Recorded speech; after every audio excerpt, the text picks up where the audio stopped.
Hey fellas, how you doing? I'm iRue399. Welcome to my GTA 5 chat show. Today we're going to be talking about 2 discs, not 3. Now, for whatever reason, I got it into my head that GTA 5 would have to have 3 separate discs in order to play it fully on Xbox 360.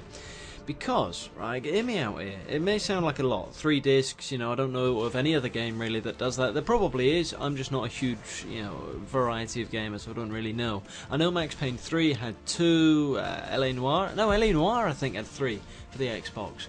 Was it there? Yeah, because that was a 3 separate part story. Yeah, you're right, okay, there is one that did that.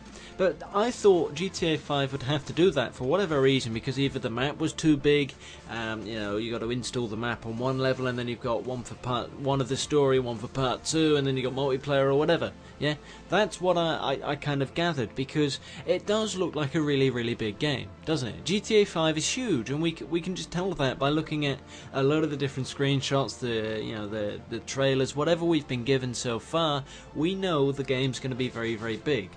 For Rockstar to be able to get it onto 2 discs shows several different things. Okay, they've almost perfected the rage engine that they use in order to, create the game. Because although, if you remember back on GTA 4, it was quite a small map in comparison to what we're going to be seeing, and it also didn't have as good of a graphics. Every time they've gone forward and used the engine, it's been developed, been made better, been made more efficient, and that's what they're essentially doing. They're being able to get more out of what they've got, but it's still the same, if that makes sense. It's the same engine, but they're getting more out of it.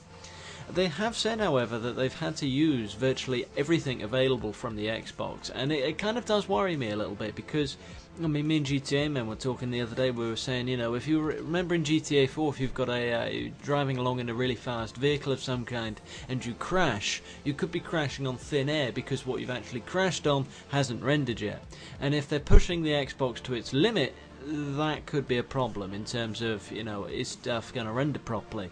PS3, it's not really a big deal because it's of course got the Blu-ray disc. It can hold a ton more in comparison to what the Xbox can. And the thing is, they're old consoles now. They're not as up to date as they probably could be, and they will have their little things. But I think the installation will probably be a good thing, because a lot of the stuff that would probably need to be done on the fly will be done in the disc that we've got in the tray all the time, and the stuff that's installed will be the stuff like the map, perhaps the multiplayer stuff, whatever it is. Anything that we need will already be there on that disc, on the installation, on the Xbox already, so you've not got to constantly be going, oh, where is it here, is it there? It's already all there. So I think 2 discs instead of 3 is probably quite good. It's essentially 1 disc. You've got that initial installation, which is about 8 gigabytes, I think, which people are complaining about. Dude, if you're complaining about 8 gigabytes, it's a lot. I know a lot of Xboxes might not have that, but if you're one of these people that have a hard drive mounted on, just delete a few things or go out and buy a USB to plug it in on.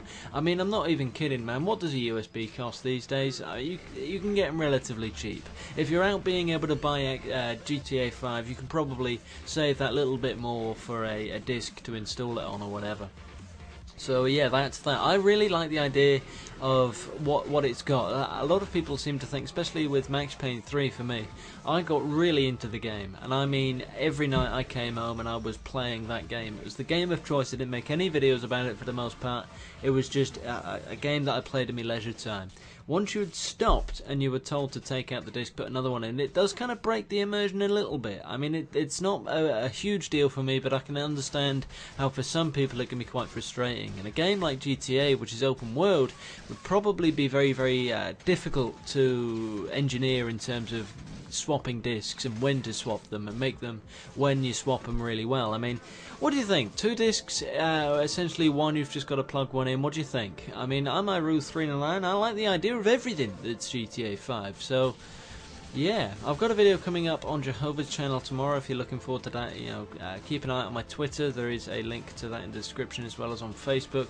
There's a discount code in there for Control Freak as well if you're interested. I know I said I wasn't going to say much about it, but because I'm sponsored now, I may as well plug it every now and then. But the thing I want to get away from this video from you is, what do you think about the disc situation for GTA 5, and could they have done anything differently?